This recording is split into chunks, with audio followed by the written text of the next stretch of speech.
आज मैले हजुरहरूको लागि ब्रेड पकोडाको रेसिपी लिएर आएको छु। यदि तपाईहरुलाई यो रेसिपी राम्रो लाग्छ भने भिडियोलाई लाइक गरेर सुरुदेखि अन्तिमसम्म हेरिदिनु होला। ल सुरु गरौँ है त हाम्रो ब्रेड पकोडाको रेसिपी। ब्रेड पकोडाको फिलिङको लागि मैले यहाँ दुईवटा उमालेको आलु लिएको छु। त्यसमा मैले सानो सानो काटेको प्याज राखेको छु, हरियो खुर्सानी, रातो खुर्सानी, धनिया पाउडर, त्यसपछि मैले यहाँ ज्वानो राखेको छु थोरै, अनि स्वाद अनुसार नुन राख्नु होला। लास्टमा मैले यहाँ जिरा पाउडर राखेको छु र कश्मीरी रातो खुर्सानी राखेर यसलाई मिलाएको छु। यसलाई तपाईहरुले काँटावाला चम्चाले राम्रोसँग मिलाउन सक्नुहुनेछ। अब हाम्रो यो फिलिङ रेडी भइसकेको छ। अब हामीले ब्याटर बनाउनु पर्ने हुन्छ। त्यसको लागि मैले यहाँ बेसन लिएको छु 1 कप।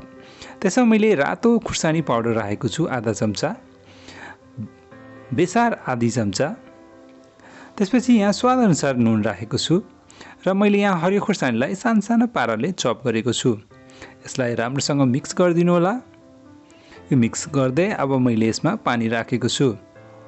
थोरै गरेर पानी राख्दै यसको ब्याटर बनाउनु पर्ने हुन्छ।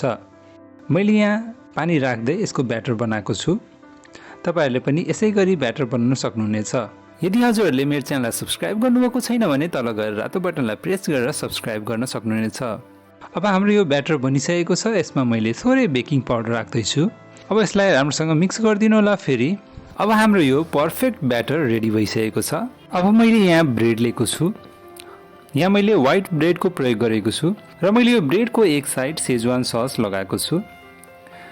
त्यसैगरी अब मैले अघिको फिलिङ लिएको छु र यो फिलिङलाई यो ब्रेडमाथि राम्रोसँग स्प्रेड गरेको छु। अब यो ब्रेडमा स्प्रेड गरिसकेपछि यसलाई मैले एउटा प्लेटमा राखेको छु र अर्को ब्रेड लिएको छु। यदि हजुरलाई अरू पकोडाहरूको रेसिपी चाहिएको छ भने मैले माथि कार्डमा लिंक दिएको छु, त्यहाँ गएर हेर्न सक्नुहुनेछ। अब यो ब्रेडमा मैले टमेटो ससलाई स्प्रेड गरेको छु। त्यसपछि अघि हामीले फिलिङ राखेको ब्रेडलाई लिने र यो ब्रेडले कभर गरेर बिस्तारै प्रेस गरिदिने। अब यसलाई मैले डायगोनली काटेको छु। अब यो काटिसकेर मैले अरू ब्रेडहरूलाई पनि रेडी पारेको छु।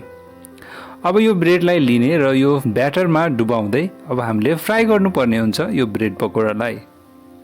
मैले यहाँ तेल तताइसकेको छु। अब यो ब्रेड पकोडा राम्रोसँग राख्नु होला यो तेलमा र तपाईहरुले यो मिडियम फ्लेममा पकाउनु पर्ने हुन्छ। तपाईहरुको यो ब्रेड पकोडा गोल्डन कलरको हुन थालेपछि तपाईहरुले यो ब्रेड पकोडालाई पल्टाएर दुवैतिर पकाउन सक्नुहुनेछ। अब हाम्रो यो ब्रेड पकोडा दुवैतिर पाकिसकेको छ र मैले यसलाई प्लेटमा निकालेको छु। तपाईहरुले पनि यस्तै ब्रेड पकोडा घरमा सजिलैसँग बनाउन सक्नुहुनेछ। यदि तपाईहरुलाई यो भिडियो राम्रो लागेको छ भने यो भिडियोलाई लाइक र शेयर गरेर, यदि मेरो च्यानललाई सब्स्क्राइब गर्नुभएको छैन भने तल गएर सब्स्क्राइब गर्न सक्नुहुनेछ। अब यो ब्रेड पकोडालाई तपाईहरुले टमेटो सससँग या कुनै पनि अरू अन्य सससँग इन्जोय गर्न सक्नुहुनेछ। यदि तपाईहरुलाई केही प्रश्न छ भने तपाईहरुले तल कमेन्टमा सोध्न सक्नुहुनेछ। फेरि भेटौँला अर्को भिडियोमा। त्यतिन्जेलसम्मको लागि बाइ बाइ।